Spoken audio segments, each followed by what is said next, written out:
With nearly 1 in 4 Americans living with a mental disorder, the Behavioral Medicine Center, also known as the BMC, aims to heal people and restore hope.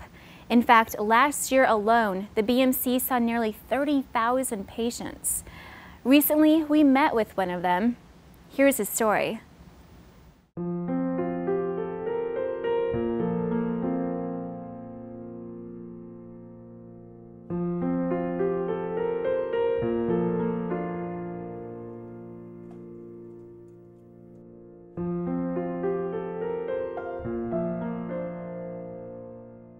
Life was just really wonderful.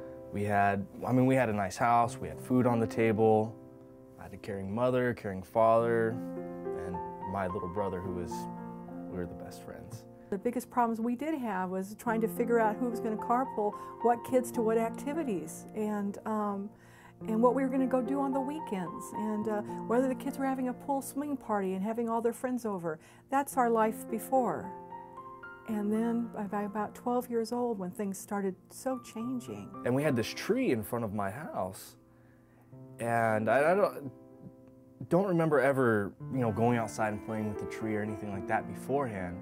But at this particular moment, that tree meant something to me. And for whatever reason, it made sense to me that this is where it was going to end, that everything had come to this tree, this point. And hanging myself, it made sense. It was really scary, because as I said, I had never experienced these thoughts, but I also never encountered this force, this just driving force to get me to do this. Yeah, to end my life was never something I thought about, and now I sat there at 11 years old with this force compelling me to do so.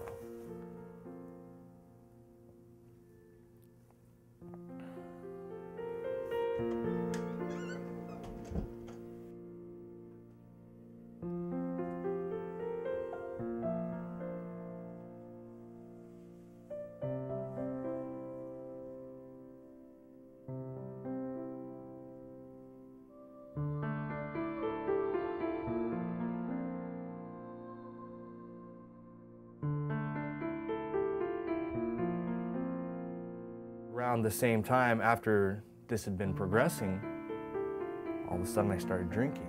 The worst part of it came when a New Year's Eve party at his dad's house, at his dad's co-worker's house, and that's the night that we had told him he could not drink. There was this girl who I really liked her, and her birthday party was the next day. And if I didn't drink, I was going to go to her birthday party. The party ended at 12 o'clock when everybody stopped and realized he wasn't anywhere around. To drink had become my focus. And we all took our cars and left the party and started driving up and down streets.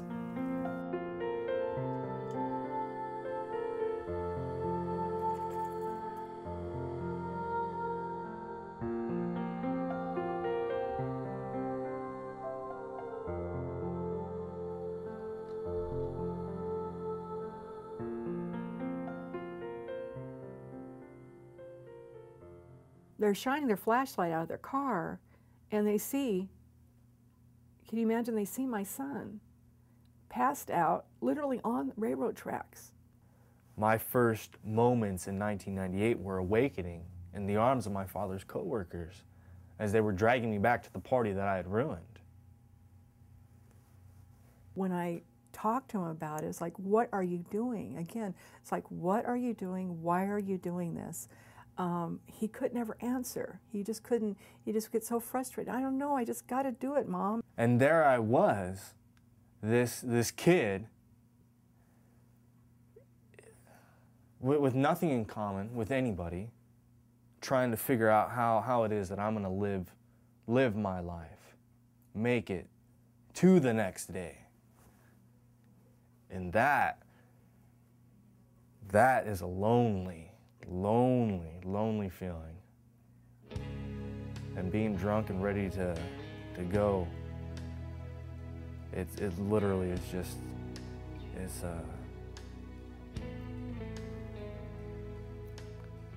yeah. Yeah, you hold on, and as you're holding your son, who you've just picked up like this, you're holding on to him, you're holding on to his spirit, you're holding on to his soul, you're holding on to this life, and you're holding on to hold on. You don't know what to do, but you can't let your little boy go. You don't know what to do, but you can't let your little boy go.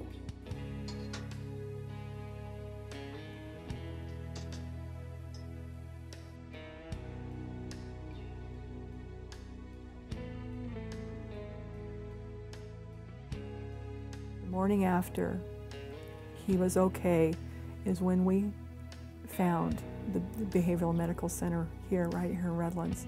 And the big question, have you been suicidal or homicidal? And my son said yes. He said yes, because he was. He didn't know why, and he couldn't stop.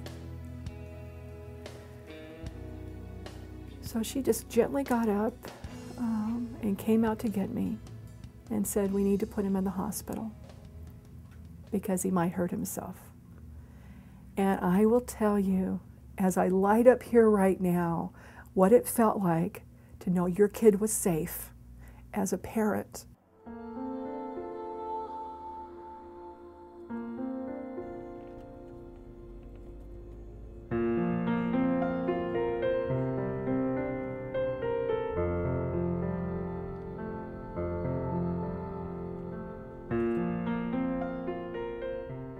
And so we start opening up these things that say, this is what was really happening. This is what was really happening. And now that you find out that your son at 14 years old is mentally ill and an alcoholic, what on earth do you do? If you have a child contemplating suicide, especially as young as Troy was, you can't do that on your own. It would be like trying to handle leukemia by yourself. At the BMC, we were given techniques. At the BMC, we were guided by individuals. It was an intimate experience. You know, young people don't die from illnesses. They die from accidents and drug overdoses and suicide. So we have to do better at what we're doing. All of us do. As a society, we have to do better because it's not getting the support that it needs. And kids are dying every day. We have a waiting list to get into this facility. In my outpatient program, I always have a waiting list, and there never should be a waiting list for hope. I know I wouldn't be alive today had it not been for that help I received.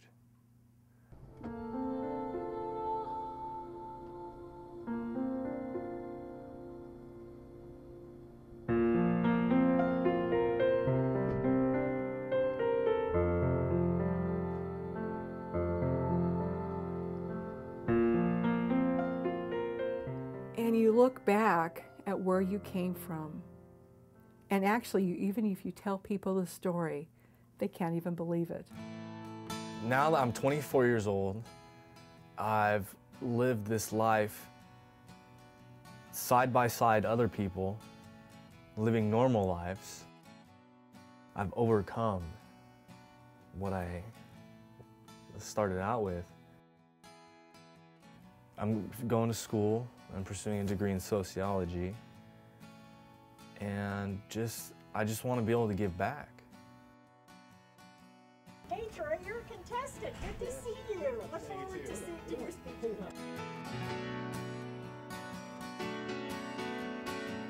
Now, please welcome Troy Mondragon.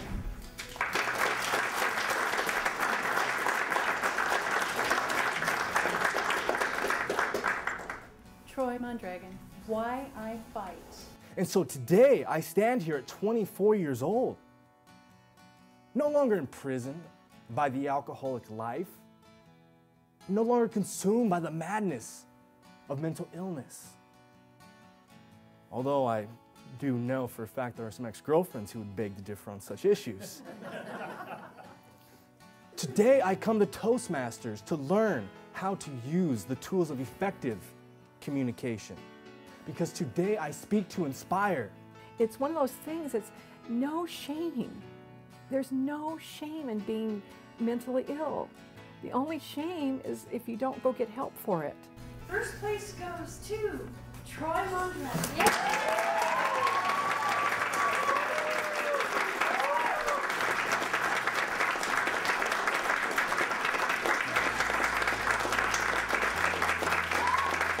Where there used to be that chaos is comfort and fun now. And I can be a mom now that says, we got through it. I'm a mom that got through it. And we're here to tell you, you can get through it.